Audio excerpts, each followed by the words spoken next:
जय श्री महाकाल। समस्त भक्तों को हमारे YouTube चैनल में आप समस्त भक्तों का हार्दिक स्वागत एवं अभिनंदन। आज इस वीडियो में हम जानेंगे कि नवरात्रि के 9 दिनों में हम माता जी को कौन सा भोग अर्पित करें, किस दिन कौन सा भोग लगाने से माता हमसे अत्यधिक प्रसन्न होती हैं, माता की कृपा हमें प्राप्त होती है। वैसे माता किसी भोग के अधीन नहीं हैं, लेकिन यह कुछ विशेष भोग होते हैं जो माता जी को बहुत ही प्रिय होते हैं। यदि भाव के साथ आप माँ भगवती को एक लाल पुष्प भी अर्पित करते हैं, एक लौंग का फूल भी अर्पित करते हैं, तो माता उसे सहर्ष स्वीकार करते हुए आपका कल्याण करती हैं।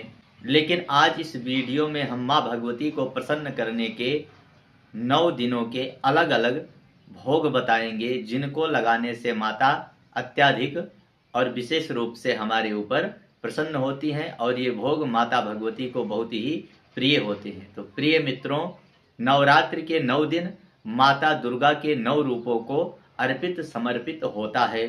प्रथम दिन हम माता शैलपुत्री का पूजन करते हैं।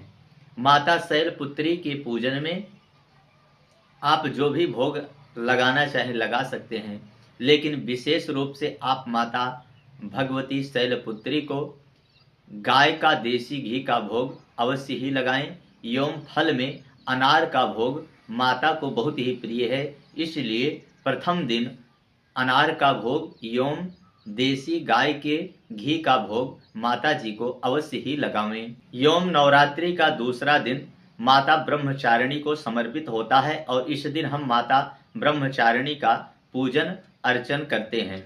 इस दिन माता ब्रह्मचारिणी को मिश्री का भोग लगावें और फल में सेब का भोग माता ब्रह्मचारिणी को अवश्य ही लगावें। नवरात्रि का तीसरा दिन माता चंद्रघंटा को समर्पित होता है। इस दिन हम सभी माता चंद्रघंटा का पूजन करते हैं। इस दिन माता को गाय का दूध एवं केले के फल का भोग अवश्य ही अर्पित करें, इससे माता की कृपा हमारे ऊपर विशेष रूप से बनती है। प्रिय भक्तों, नवरात्रि का चौथा दिन माता कुष्मांडा के पूजन का समय होता है। नवरात्रि के चौथे दिन हम सभी माता कुष्मांडा का पूजन अर्चन करते हैं। माता कुष्मांडा को मालपुआ का भोग बहुत ही प्रिय है, इसलिए नवरात्रि के चौथे दिन मालपुआ का भोग लगावें एवं फल में नाशपत्ती का फल अवश्य ही माता को भोग लगावें। नवरात्रि का पांचवा दिन माता स्कंद माता को समर्पित होता है। इस दिन भक्तगण माता स्कंद की पूजा करते हैं और अपने मनोवांछित फल की प्राप्ति करते हैं। माता को मेवा बहुत ही प्रिय होता है और मेवे में खास करके किशमिश एवं काजू माता को बहुत ही प्रिय हैं।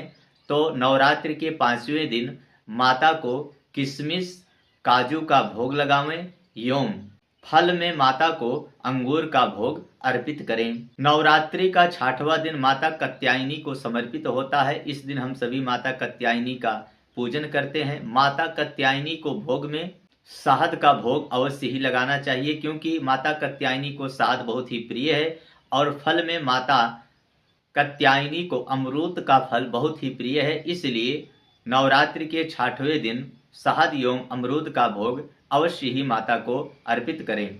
नवरात्रि का 7वां दिन माता कालरात्रि को समर्पित होता है। इस दिन हम सभी माता कालरात्रि का पूजन करते हैं।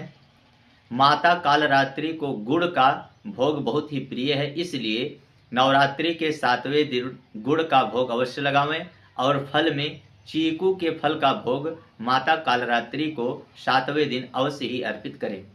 नवरात्रि का 8वां दिन महागौरी माता को अर्पित होता है। इस दिन सौभाग्यवती स्त्रियां अपने सौभाग्य की रक्षा के लिए माता महागौरी की पूजन करती हैं।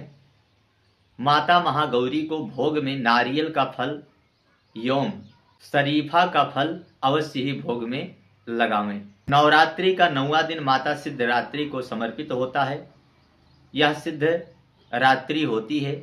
इसमें माता को सफेद तिल का भोग अवश्य ही लगावें एवं फल में माता सिद्धदात्री को संतरा बहुत ही प्रिय है, इसलिए नवरात्रि के 9वें दिन यानी समापन के दिन माता सिद्धदात्री को संतरा का भोग एवं सफेद तिल का भोग अवश्य ही लगावें।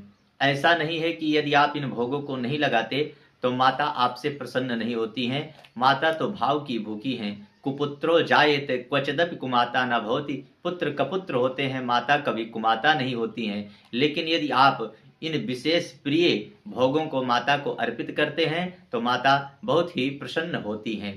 मिलते हैं एक ऐसी नई जानकारी के साथ। तब तक समस्त भक्तों को हमारा जय श्री महाकाल, जय माता दी।